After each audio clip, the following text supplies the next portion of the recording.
日期2月11號。天天讚美神禱告文。聖經經文，你叫呢國民繁多，加增佢哋嘅喜樂，佢哋喺你面前歡喜，好似收割嘅歡喜，好似人分擄物咁樣嘅快樂。以賽亞書9章3節。哈利路亞，讚美主，因你係用大能嘅手救贖你子民嘅神。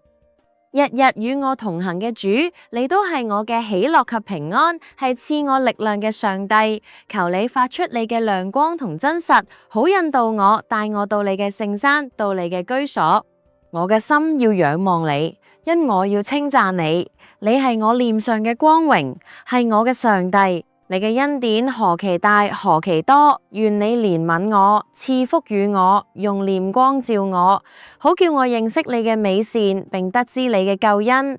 我嘅主啊，願列邦稱讚你，願萬民都稱讚你，願萬國都快樂歡呼，因為你必按公正審判萬民，引導世上嘅萬國。你係賜福與我嘅，地嘅四極都要敬畏你。你係憐憫我嘅，求你叫我回轉，叫你個臉發光，我便要得救。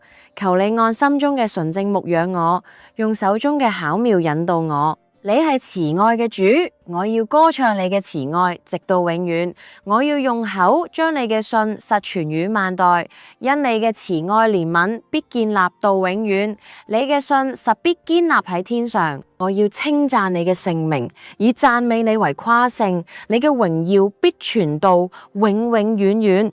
感謝主，奉主耶穌基督嘅名禱告，Amen。